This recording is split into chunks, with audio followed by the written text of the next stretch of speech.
Thank you very much, and thanks to the regional group for allowing me to use their time slot, and thanks to the LAS for allowing that too. And can I also thank all of the staff, the Dáil staff, the service officers, the ushers, everybody in the canteen, everybody in here who keeps us going during the term. Thank them for everything, for all their help and great work. And wish them the best for the next few weeks. The Irish government are playing the same deception on the issue of Palestine that the Palestinian people and the Arab people generally in the Middle East are very familiar with certain Arab regimes. It's a game that Egypt play, Saudi Arabia play, Lebanon has played over the years, where these regimes mouth sympathy week in, week out with the plight of the Palestinians.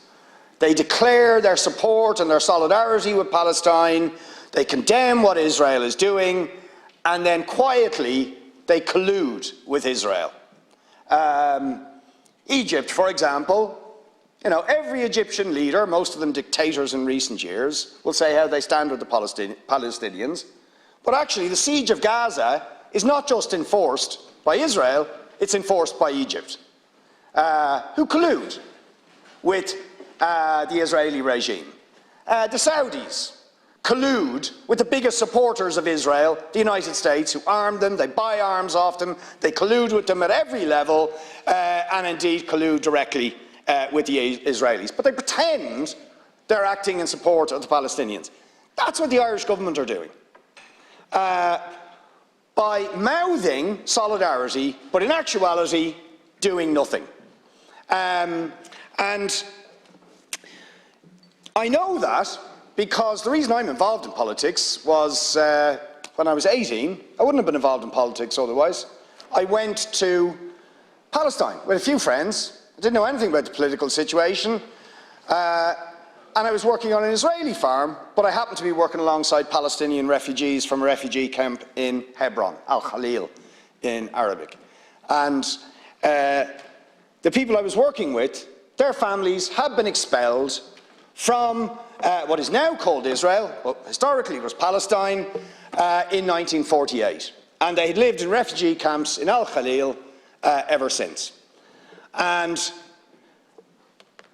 they pointed me to the hypocrisy of the Arab leadership, but they also made it absolutely clear to me that the idea that there was going to be a just settlement to the crime that had been done to them in any kind of two-state solution was nonsense, and that a two-state solution would effectively wipe out their right to restoration over the crime that had been committed against them.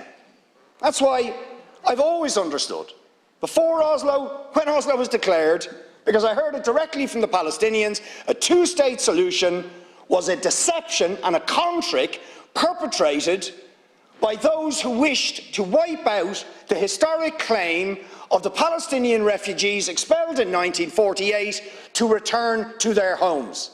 Because that's what a two-state solution means. It means eradicating the right to return of millions of Palestinians, now in refugee camps in Lebanon, in Jordan, in Syria, scattered across the world, and to millions of those in refugee camps in the West Bank and Gaza, all of whom, under international law, have the right to return. Now, unless the world has decided they don't have the right to return, they are deceiving and tricking people by talking about a two-state solution. Because the right to return is incompatible with the existence of the Zionist state, based as it is on prioritising one ethnic religious group over another. That is the basis of the Israeli state. It's not an incidental policy.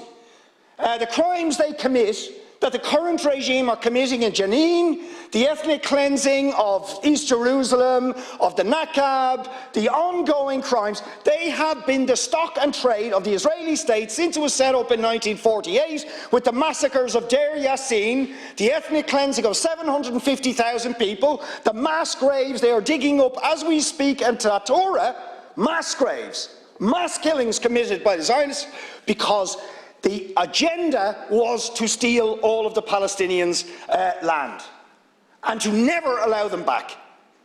And that is what we are sitting over if we talk about the two-state solution.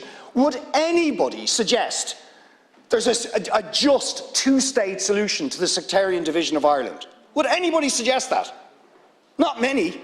But yet we think it's a just solution to Palestine. It's ridiculous. Now, what is the truth? What is the truth about the Israeli state? And this is where it directly parallels Ireland's history, but also gives us a particular obligation. In 1936, Sir Ronald Storrs, the Governor-General of Jerusalem, British Governor-General, said the following when asked why they were sponsoring the Zionist movement. He said, "Our intention is to create, quote, a loyal little Jewish Ulster in the Middle East to guard against a potentially hostile sea of Arabism." Do you get that? A divide and rule, set the populations against each other in order to control the region. Now that's not just a historic fact, and in fact some of the troops that were sent to enforce the mandate and to promote Zionism were sent directly from Dublin. British troops, auxiliaries, sent from Dublin, people who were in charge of the Black and Tans, went over as officers to Palestine to do exactly what they'd done in Ireland to the Palestinians. Same people, with the same method. Very consciously so. Now, is that an interesting historic fact? Well, no. Ask Joe Biden, the current US president. What did Joe Biden say about Israel? He said the following: if Israel did not exist, the United States would have to invent it. Listen to that. If Israel did not exist, the United States would have to invent it. That's what he said. And he went on to explain what he meant by that. The United States would have to station tens and tens of thousands of troops, he said this, in the Middle East in order to control the area. The current US president. Now that is the reality of the colonial apartheid regime of Israel. It's not this or that government, that is the project.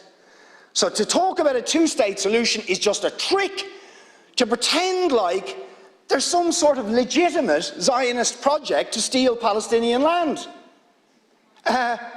It makes a mockery of all international law. The right to return, the Israeli state is based on a thing called the right to return, which is only conferred on Jews, only. It explicitly excludes Palestinians, people of Arab origin, from the same right to return which exists under international law. They have recently passed a law called the nation-state law, which says only the Jewish people have right to self-determination. Only. Now, under international law, you have the right to self-determination. It's not one group has the right to self-determination, you have the right to self-determination. The Israeli state says, no, only Jewish people have the right to self-determination. The Palestinians don't. All of these laws, and I could go through the list of them, they're explicit apartheid. They're not the policy of this or that government, it is apartheid to its root, in its very, very foundations. And yet we continue with the pretense there's something legitimate about this exercise, or that it can result in anything other than continuing persecution and oppression of the Palestinian people. All this now confirmed by even relatively moderate organisations like Amnesty International, the UN Special Rapporteur, all saying crimes against humanity, war crimes going on, ethnic cleansing going on, indiscriminate killing going on, week in, month out, year after year. And still we think we're dealing with some sort of normal state. I mean, it is an incredible fact that the Irish government talks about its adherence to the principles of the UN Charter and the United Nations. In the last few weeks, the UN committee set up to investigate the violations of human rights in Palestine informed us, among other things, they can't even go to Palestine. The representatives of the United Nations are not allowed into Palestine to investigate whether there are war crimes or crimes against humanity, even though they are absolutely convinced they can do so. Members of the European Parliament are barred from going to Palestine. Members of this House, as they've referred to, are barred from going to Palestine. How do we sit back and tolerate this? People with Irish passports who are of Palestinian origin are not allowed into Israel. If Israel decides we're not going to allow them to go, for example, via Israel to Gaza where their families live. It's unbelievable. And we allow this to happen. And, you know, before it was the left and so on, and the Palestinians themselves, who were saying the contrast between the attitude of the international community to Ukraine and the attitude towards Palestine. But now it's the United Nations are saying it. The United Nations are coming in here. That committee that met us pointed out the International Criminal Court is advancing and accelerating the investigation to move to prosecution of Vladimir Putin for war crimes in Ukraine. They have been sitting on exactly the same allegations and have done nothing about them when it comes to the murder of Palestinians and the various other crimes against humanity and war crimes that Israel has been committing for years. They simply don't do it. Right? It makes a mockery of the international order and of claims of adherence to international law on the part of this government or other governments. So I would just appeal to, because to be honest, the government know all this is true, right? But the truth is, they're afraid to say boo to the Americans. And they're afraid to say boo to some of the leading forces in the European Union. That's the truth. And everybody really knows it. It's the same reason why you allowed 2 million troops to go through Shannon Airport to prosecute a war based on lies in Iraq. Because we're afraid to say boo to the Americans. Even when they are actively conniving with brutal, authoritarian, murderous, barbaric regimes. Even when this weekend they say they are going to send cluster munitions to Ukraine, one of the most vile weapons human beings have ever devised. And we'll express concern, we might even condemn it, but what are we actually going to do about it? Nothing. Zero. Now we have to end this outrageous passivity, because it is collusion, and take action ourselves to impose sanctions. Sanctions is what's necessary, real action against a criminal regime persecuting the Palestinians for 75 years. Thank you, Deputy World.